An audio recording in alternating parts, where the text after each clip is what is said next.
Selamat sejahtera, nama saya Tinesh. Hari ini saya akan buat pembentangan berkaitan kes kajian dari subjek Perekonomian dan Pelaporan Kewangan 2. Ahli kumpulan saya adalah seperti berikut: Elisha Usna, nombor metrik A1779798; Nuridayu, nombor metrik A1778813; Tinesh Utaman iaitu saya, A177939; Nik Rashida, A178338. Okey, kajian kes ini adalah berkaitan dengan syarikat Smart Inspector Sdn Bhd. Smart Inspector Sdn Bhd merupakan syarikat yang beroperasi dalam industri minyak dan gas. Perniagaan syarikat adalah menyediakan perkhidmatan memeriksa kebocoran paip minyak dan gas dengan menggunakan kaedah Non-Destruction Technology. Non-Destruction Technology (NDT) adalah sebuah teknologi yang berasaskan pancaran radiografi ke dalam saluran paip.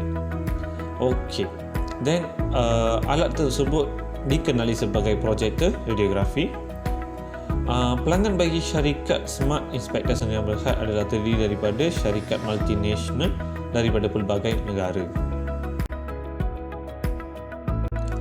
Alat radiografi projektor ini merupakan alat berteknologi tinggi dan telah diperolehi pada kos yang amat tinggi, iaitu antara RM25,000 hingga RM30,000 seunit. Ianya bergantung kepada spesifikasi dan harga pasaran semasa. Smart Inspector Sdn Bhd mempunyai sebanyak 130 unit projektor ini yang mempunyai baki usia guna yang berbeza-beza. Jadual di sebelah kiri kita ini adalah maklumat kewangan pada 1 Januari 2020 berkaitan projektor tersebut mengikut kumpulan projektor. Masalah yang dihadapi oleh Smart Inspector Sdn Bhd adalah kesilapan daripada melaporkan jumlah nilai yang besar terhadap projek radiografi projektor. Disebabkan wabak COVID-19, prestasi Smart Inspector Sdn Bhd telah terjejas. Kesan daripada COVID-19 ini juga, pelanggan utama hentikan operasi pemprosesan minyak dan gas. Ia juga menyebabkan permintaan ke atas perkhidmatan pemeriksaan non-destruction technology terjejas. Jadi, penggunaan projektor tidak mencapai had maksimum dan terbiar dalam simpanan. Idea rasionalisasi penyata kewangan melalui transaksi jual dan beli pajak semula aset. Memandangkan Smart Inspector Sdn Bhd mempunyai masalah kewangan disebabkan oleh wabak COVID-19, pihak pengurusan tertinggi telah memanggil kaki tangan Jabatan Kewangan iaitu Encik Abu untuk menstabilkan balik kewangan syarikat tersebut. Encik Abu berpendapat bahawa aset projektor yang masih mempunyai nilai bawaan melebihi 50% boleh dijual dan dipajak semula dengan satu tempoh pajakan yang panjang. Mengikut rancangan Encik Abu, beliau pujuk kawannya pengurus besar syarikat pajakan untuk membeli aset ini pada harga 20% lebih daripada harga pasaran dan boleh merekod laba atas pelupusan aset sebanyak 20% dalam profit and loss. Syarikat Smart Inspector Sdn Bhd juga tidak perlu merekod belanja susut nilai sebab aset disewa dan akan mengurangkan belanja operasi dan juga dapat mengurangkan liability syarikat. Selepas 2 atau 3 tahun, jika ekonomi syarikat stabil macam seperti dulu, Encik Abu akan cuba berunding supaya kontrak pajakan ini membenarkan beli balik aset tersebut pada harga diskaun.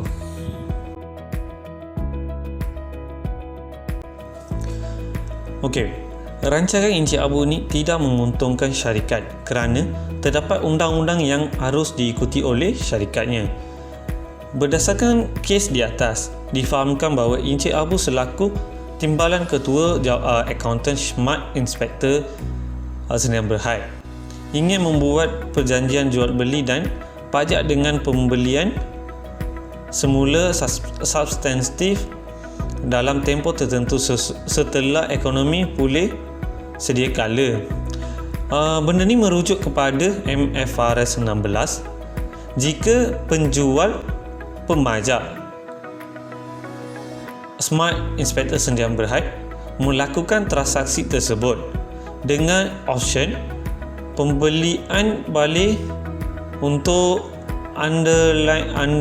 underlying asset, maka tiada jualan yang berlaku kerana pemberi pajak tidak memperolehi kawalan ke atas aset tersebut.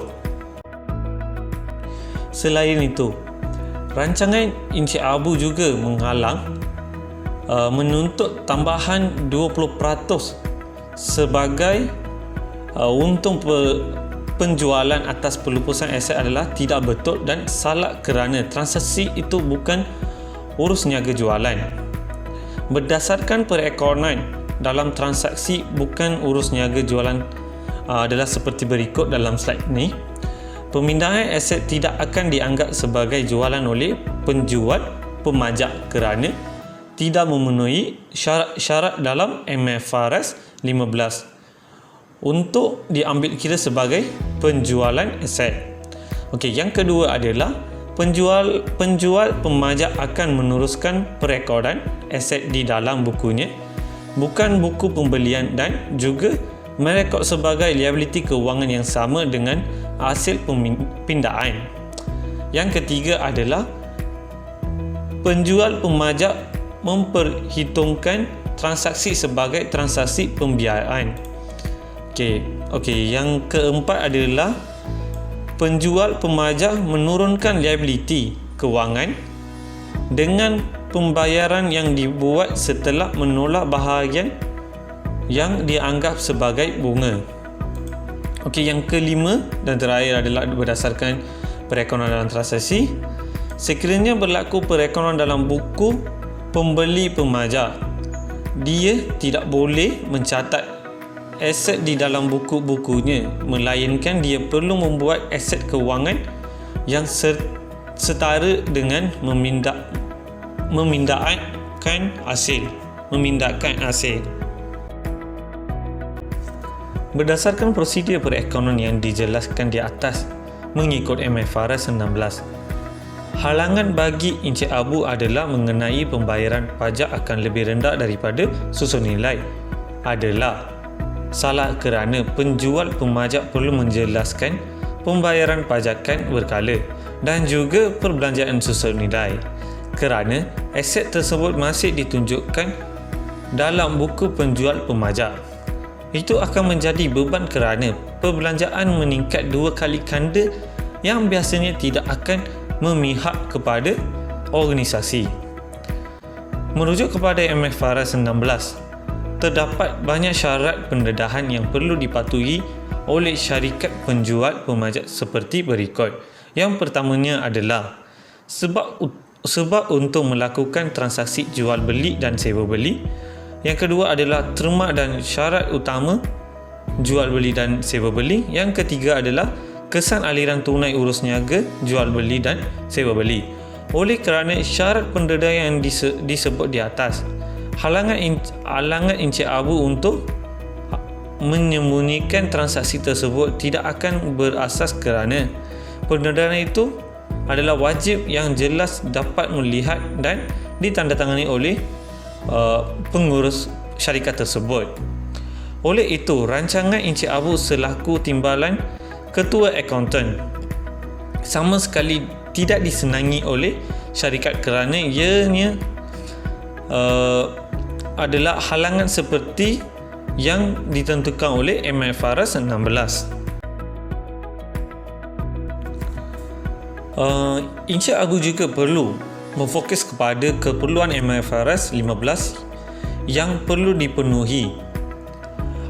Antara keperluan MFRS 15 perlu dipenuhi oleh syarikat dan Encik Abu adalah keperluan dedakan amount berikut bagi tempoh pelaporan mengikut para 53, iaitu adalah belanja susun nilai, belanja faedah atas liability pajakan, belanja berkaitan pajakan jangka pendek yang lebih daripada 1 bulan, belanja berkaitan pajakan bagi aset yang rendah nilai yang tempoh pajakannya lebih dari 1 bulan, belanja berkaitan bayaran pajakan berubah yang tidak termasuk dalam pengukuran liability pajakan, pendapatan daripada subleasing hak menggunakan aset. Seterusnya, jumlah alih tunai keluar untuk pajakan, tambahan kepada hak penggunaan aset, laba atau rugi daripada urus niaga jual pajak semula, dan nilai di bawah hak pengguna aset pada akhir tempoh pelaporan mengikut kelas aset. Mengikut para 100A pula, mengukur hak mengguna aset pada nilai di bawah berdasarkan peratus nilai saksama bagi hak mengguna yang dikekalkan, menghapuskan akaun aset nilai di bawah. Yang ketiga adalah merekod penerimaan balasan seperti tunai, biasanya lah seperti tunai. Yang keempat adalah mengiktiraf laba atau rugi berdasarkan hak ke atas aset yang dipindahkan. Okey, mengikut MFRS 15 juga, jika tunai yang diterima daripada jualan aset tidak sama dengan nilai saksama aset, pelarasan berikut perlu dibuat mengikut aset jualan pada nilai sesama mengikut para 101. Direkod sebagai bayaran pajakan prabayar jika tunai yang diterima kurang daripada nilai saksama aset, dilunas sepanjang tempoh pajakan sebagai rugi daripada pajakan. Selain itu, direkod sebagai pembiayaan tambahan yang disediakan oleh pembeli pemajak kepada penjual pemberi pajak jika tunai yang diterima lebih daripada nilai saksama, dilunas sepanjang tempoh pajakan sebagai laba daripada pajakan. Okey, pindaan aset adalah bukan jualan. Apabila keperluan MFRS 15 tidak dipenuhi, penjual pemajak perlu merekod penerimaan, biasanya secara tunai, sebagai pinjaman mengikut para 103-A. Pemberi pajak perlu merekod penerimaan, biasanya tunai, secara tunai, sebagai belum terima mengikut para 103-B. Terima kasih.